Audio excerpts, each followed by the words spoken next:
President Trump in Alamo, Texas today, making one last trip to the southern border to tour his incomplete wall. Ahead of his visit, the president talking about the 450 miles of wall built during his time in office as a promise made, promise kept. As you know, we've completed the wall. They may want to expand it. We have the expansion underway. It's been tremendously successful, far beyond what anyone thought.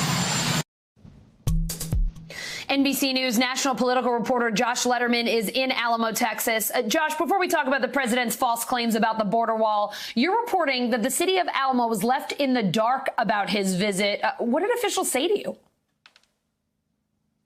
Well, it's sometimes not a surprise when you have visits like this that are to sort of more dangerous situations. Here we're on the border in a fairly rural area, that there won't be as many details in advance. And this was what was considered an off-the-record visit, meaning that the White House didn't announce exactly where the president was going until he got there. But we are hearing from city officials that they were completely in the dark, had no ability to really prepare for this. The city of Alamo, which is the area that we're in right now, putting out a statement saying the city of Alamo's city commission and the city administration has not been officially contacted regarding the visit and therefore has no details regarding his itinerary. And actually spoke to the city manager just a little bit ago, Allison. He told me he learned the president was coming to the town he runs from the local paper, and he thought it was wrong when he saw it and then found out and apparently it's actually true. McAllen, Texas, the nearby city where the president actually landed in his helicopter, the mayor there actually put out a statement saying, "It's not my ability to prevent the president from actually coming here, but I hope he doesn't stir up any more violence." Oh, goodness, Josh. What a day for those officials. So let's just talk about this. If Alamo City officials were clueless, how much did the president's staff know? I mean, was this trip in the works for a while, or is this just kind of a spur of the moment, let's go do something kind of event?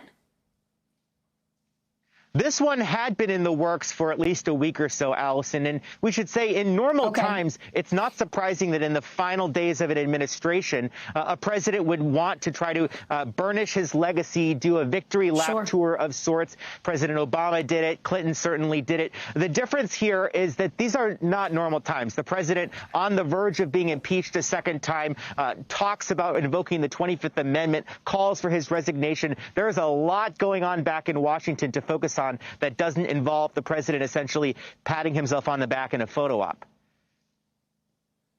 So is that effectively what we think is going on here, that he wanted to visit the border wall now to sort of present some sense of normalcy, to make it look like what the last week of a presidency might look like if you were any other president?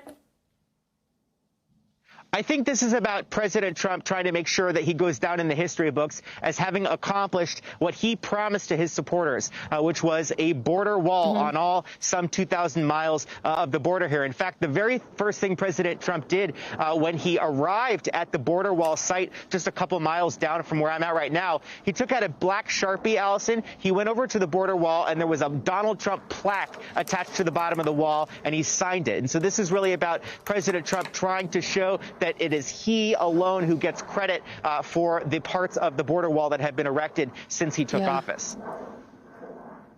All right, so let's talk about the reality with the border wall. Josh, hit us with the facts here so we're clear on what was accomplished versus what was promised.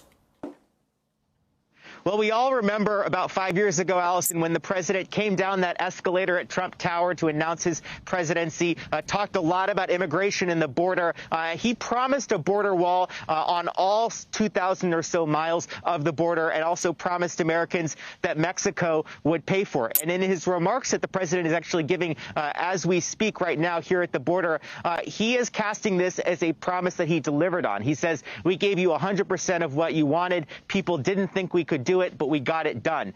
In fact, they did get some of it done, but certainly not a lot of it. The part of the border the president's at marks the 450th mile of border wall that they constructed, which still means there are a lot of the border that doesn't have a barrier. And even the parts that he did put up barrier, for instance, there were areas that already had a lot of border barrier first, and what essentially happened was the president upgraded it, created a higher type of structure. So, for instance, here at the part of the border where we're at, which is very similar to where the president's at, you can see there's about 5 feet of concrete at the bottom, and then about another 30 feet above that of these steel barriers. That's certainly taller and more imposing than one had been here previously. But then you look over down this way where there's a big gap in the border wall. That is a place where we are expecting that a gate is going to eventually go. But as of now, that stands as an open area without a full border barrier.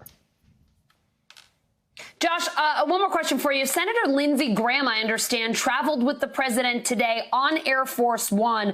We've heard Graham speaking out against the violent rioters. He acknowledged the Biden and Harris win. Do we know why Graham went there today and what his relationship with the president is like right now? It has to be okay if he's flying on Air Force One.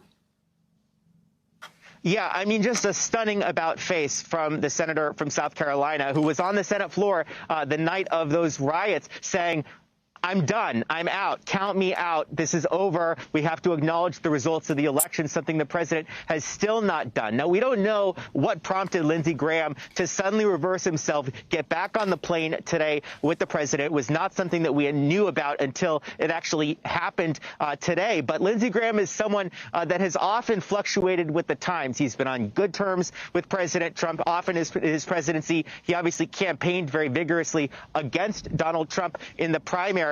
And now in the closing days, even as the president has a smaller and smaller circle of people still willing to be around him, Lindsey Graham apparently back in that circle. Allison.